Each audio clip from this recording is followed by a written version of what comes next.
Well, the question, or perhaps the major consideration relating to electoral system is indeed a consideration of where we were as at 1999 and then where we are today. It is indeed a system that has been positively evolving, positively developing. How do I mean? If you look at the legislative process, for example, for that matter, originally, as at 1999, we started at a footing electorally where the whole system was chaotic, the whole system was unpredictable, legislatively and otherwise. But arising from the evolution, arising from the appreciation of the developments that are setting in, we come to understand that there is need for collective, cooperative action involving the judiciary, the legislature, and indeed the executive. Let us take one single element relating to the evolution of electoral process.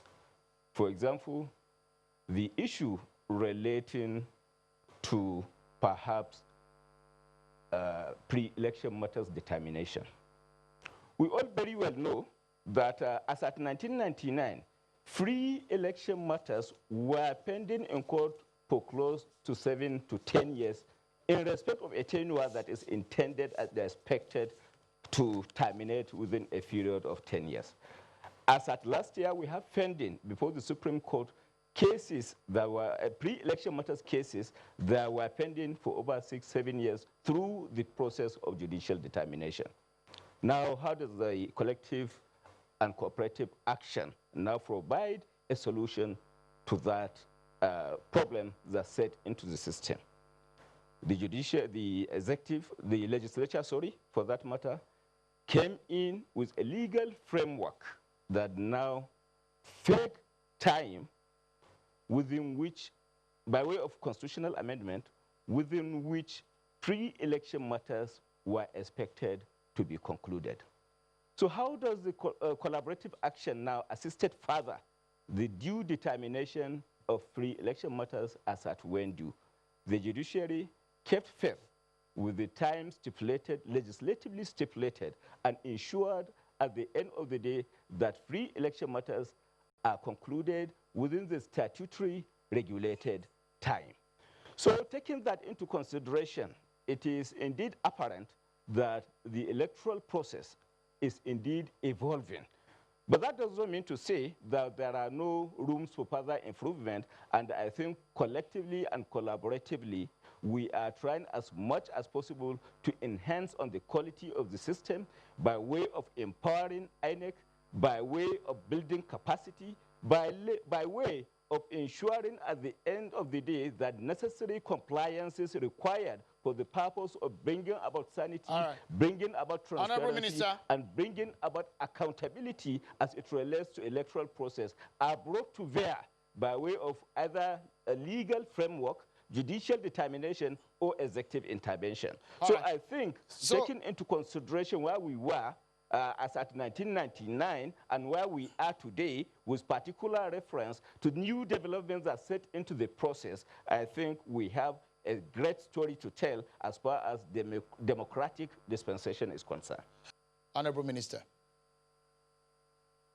Well, I think for the purpose of fixing our election and electoral system, the major attributes for consideration is the independence and indeed sustenance of the independence of INEC as an electoral body in terms of effective discharge of its duties and responsibility as an umpire within the context of the electoral process.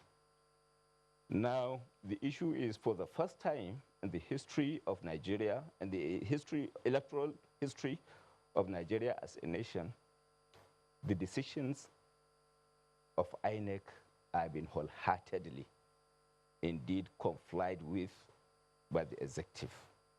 That in its own right, a situation whereby, for example, a candidate of a ruling party is indeed perhaps disqualified on account of non-compliance with the constitution of the party or electoral process, I think is a great plus to the, I mean, to the credit of a ruling party. We are all living witnesses to what happened in Zamfara, for example. We are all living witnesses that as at today, INEC as an umpire reserve exclusive right to determine constitutional compliance of a political party in terms of fielding a candidate for that matter. For the first time as well, judiciary is equally accorded the desired independence in terms of judicial determination of cases that are associated with political process and indeed that are electorally based. We are living witnesses again as to what happened relating to the governorship election in Zamfara, a situation whereby the entire process, inclusive of that of governorship, senators, and in fact, indeed the State House of Assembly, where a decision was given, was delivered indeed by judiciary against the ruling party, and it wholeheartedly accepted the decision in good faith.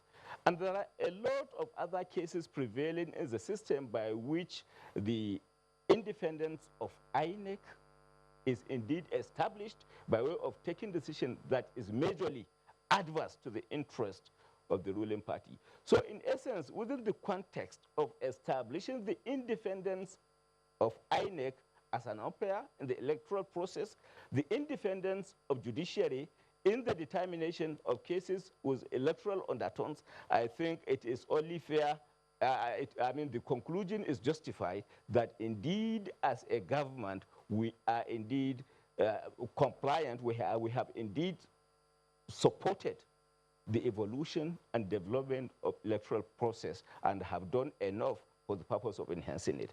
And again, it is not correct to conclude that this administration has not indeed supported the evolution of the electoral process. One, you should know the function of the executive is not the development of electoral bill, but then ensuring at the end of the day, those legislations, those laws and provisions of the law that are put in place are indeed